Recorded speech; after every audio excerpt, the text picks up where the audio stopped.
Hey, what's up everybody? This is Pat, and we're going to be doing something completely different than we normally do. Usually we're out here fishing for redfish, trout, snook, that kind of stuff, but today we're going after sheepshead, and I got a confession for you. I'm not really the best sheepshead angler in the world, so what we did is we got a local expert, John Page here, and he's actually a guide in the area, and we're going to go through and talk about exactly what we need step to step when we're going through looking for the sheepshead.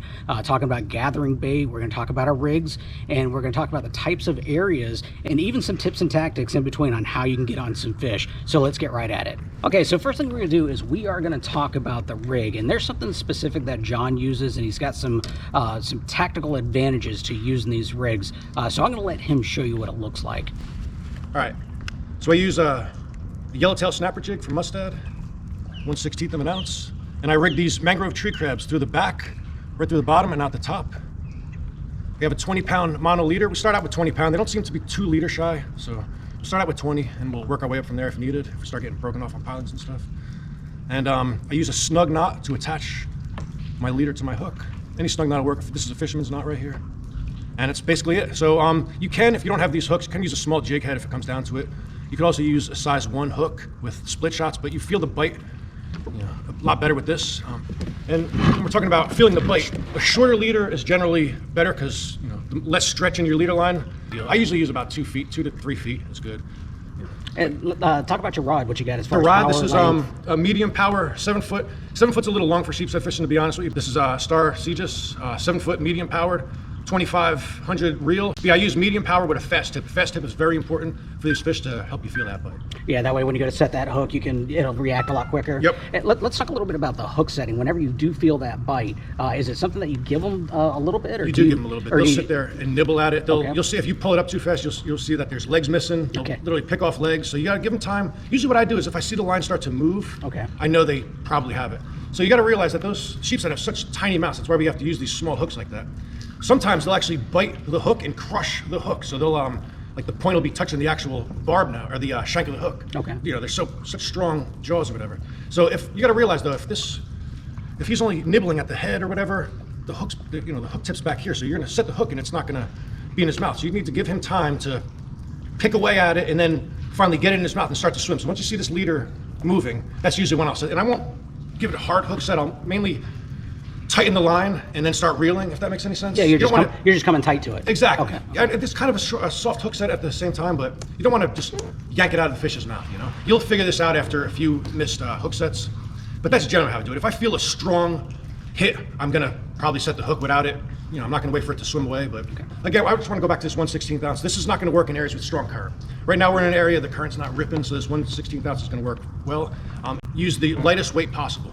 It just looks natural as it's coming down, and if anything sees it coming down and just landing on the ground, it's gonna look natural. These guys, they hang out all over mangroves, docks, bridge pilings, and from time to time they end up falling in and they end up down there. So it's just, you want to keep everything as natural as possible. The bigger the fish, the smarter he's going to be. Now, when John's out collecting these mangrove crabs, he does prefer a certain type of mangrove, and that's the one that's got the longer roots that go down into the water. The reason why he prefers these is, one, because the mangrove crabs are easier to see that way, and two, they're actually easier to catch. It doesn't matter if you can see them or not. If they're harder to catch, it can waste a lot of time. So these longer mangroves that are more open are what he prefers. He also told me that oftentimes he can collect these on foot because these mangrove crabs are actually going to be on the other side of the mangroves on dry land too, so that is another option that you don't have to do it on the water.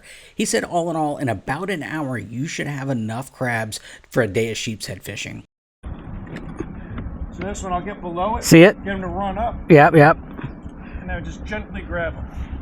They're soft, so you don't want to crush them. Also, while you're in there collecting these crabs, if you happen to see any fishing line or anything in there, make sure and clear that stuff out. You don't want to get any wildlife caught in there and they wind up dying because of it. Okay, so show us how you rig these up when it comes to putting them on the little jig head there. And is there a certain size crab you prefer over another? Or? The larger ones are going to produce larger fish. Smaller ones are going to keep the bite a little more active. But I like the larger ones. So these they will pinch.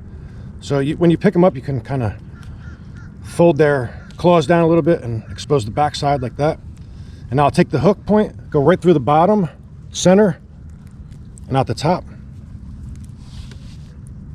Just like so.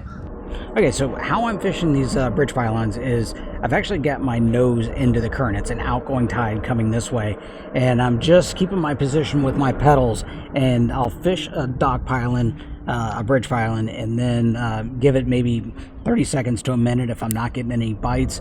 I let the current swing me back, and then I'll cast right towards that bridge pylon, get that crab right on that, and then I'll use my pedals to stay in place, and then I just keep doing that, drifting back and hitting each one of these, the inside and the outside, hitting just different parts of it, and seeing if we can find anything. But right now, not really having any luck, so we might either have to go deeper to another set of pylons, or find a different structure around the area to see if there's anything nearby. Okay. There we go.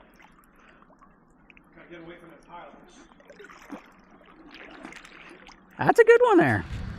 All right, so here's our catch here. So as you can see, we got them right in the corner of the mouth here. So I'm not sure if you can see in there, but they got all those teeth. So you need to avoid those teeth when setting the hook. So a lot of times you get them right in the lip or the corner of the mouth like this. So now the importance of waiting to set the hook is a lot of times these guys will just sit there and nibble, nibble, nibble, and this actual hook point won't be in their mouths. So you need to wait till they actually pull that fish in there. They'll sit there and hold it in their mouths, chewing, and then that's when you want to set the hook and you get a nice hook set. If you end up hitting these teeth though, you're not going to get a good hook set. So a lot of times when you do get a hook set, it's going to be in the corner of the mouth or right in the lip area there, and then you might end up tearing the lip. So you got to be careful with that. Okay, so that's pretty much the gist of it. If you ever want to go out here and do this, just follow what he does. If you go out there and find your crabs. Now, I understand that the mangrove crabs might be a little bit difficult to get in your area, but it's pretty much the same principle with the fiddler crabs. You can dig those up, but the rigs are going to be the same. You're going to rig them up the same way, using those yellowtail snapper jig heads, the same leaders, the same line, the same rods, and even the fishing the same type of structure. But really what's important is you want to find older structure, like these bridges that's been around for a while. These docks have been around for a while. Usually the newer stuff that hasn't had the growth on it is not going to be as good. So make sure and look for that older stuff. And also, if you're fishing for docks, you want to fish an area that's got the most amount of pylons in one place. So the tightest structure, the tightest amount of pylons. And when you get the most amount of structure in an area, typically that's where your fish are going to be hanging out at.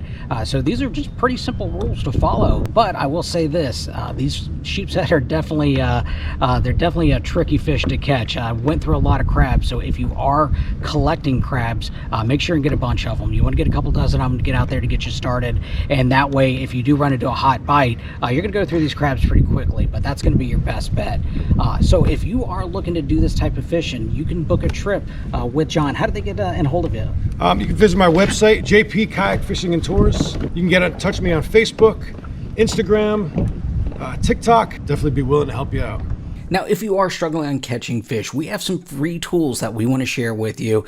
No credit card needed, absolutely free, and this is going to be something that's going to help you plan your trips out so you could have more success on the water. It's going to be our free version of our Smart Fishing Spots app, the Free Fishing School, and also Smart Fishing Tides, along with a couple of mini courses that's going to help you with live bait and artificial lures. So if you're interested in this and becoming a better angler, make sure and check this out at saltstrong.com/free. I really do hope you found this video helpful. If you've got any questions or comments, go ahead and put those down below, and I'll try to answer them as soon as I can. As always, I really do appreciate you watching, and I hope to see you again soon. Have a great day. Bye.